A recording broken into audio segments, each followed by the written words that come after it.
So, late. Not late. Kind of late. My therapist suggested I start a journal. So someone called me back, and I've been having virtual meetings with a therapist. And I don't think we're a great fit, but she did give me some gems in the meantime. She told me to start writing my thoughts and things that happen to me, how I feel, conversations that stand out, all the big moments and the little moments that stay with you throughout the day in a journal. And I haven't done anything like that since I was a kid. I used to try and keep a diary as an adult. I make lists for everything, so it never occurred to me to write my feelings and my thoughts down. And that probably actually is so simple and yet blows my mind, because I process so much information. I hold so much in there. It just makes sense.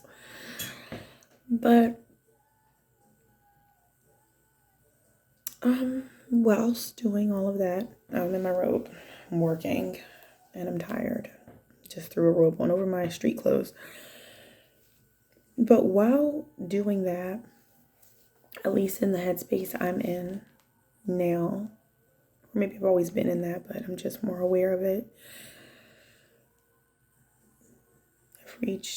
My cup is full and it's overflowing, is the way I described it to my therapist. You never realize how full your cup is until you reach the top and it's overflowing at that point. And so what I'm struggling with is emptying the cup some, or creating space. I don't know how to do that. And so I feel not great, mostly.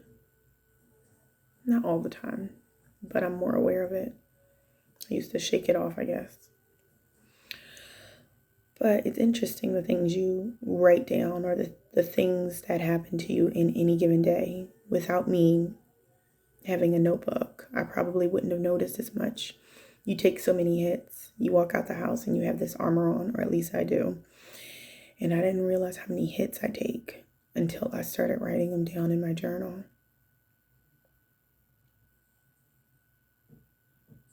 And I guess that's kind of the point.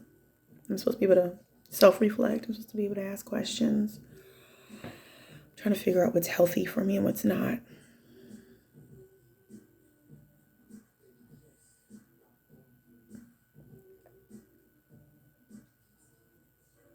I'm working on my boundaries. Things that make me happy, things that don't. So at the same time, I realize I'm going through the motions and I'm fighting all these battles every single day, all day long. It's so fucking exhausting. Every side, every angle. Somewhere in all of that, and writing it in my notebook, I've always kind of had good self-esteem since I was a kid. And, people tease you when you're a kid. You got to learn to love yourself, right? And so, although I'm battling several things, that makes me question how strong that self-esteem really is, because how much I actually end up tolerating. It's crazy. Throughout the process of journaling, I've realized that I am great. And you know this, but it was a good reminder while I'm out here fighting all these battles and taking all these hits, and I'm physically and mentally feeling the effects. So that was a positive.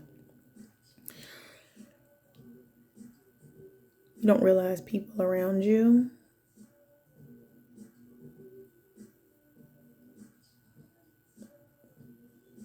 they might mean well, and I see that they do for the most part, but they don't realize what it costs you and what it takes from you.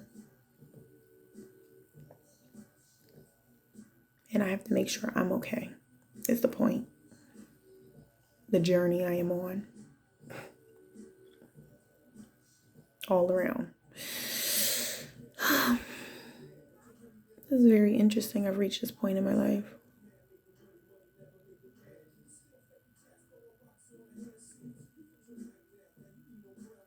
I'm not going to go into too much detail about something the therapist said to me, obviously, because I'm not ready to share. It makes me feel too something on the inside. But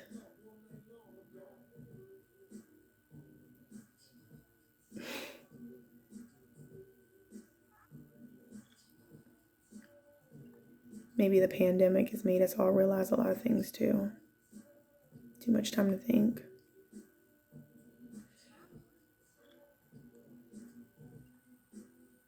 There's a difference between being sad and depression.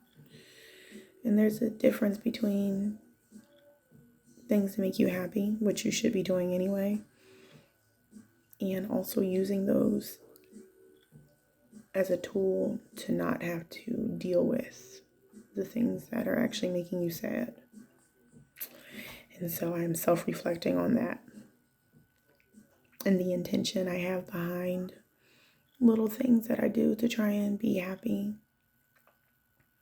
You shouldn't stop doing those things, but it's good to know why, where it comes from, how you got there, so you can avoid not the things that make you happy, but the things that made you feel as if you have to do something to make yourself feel better.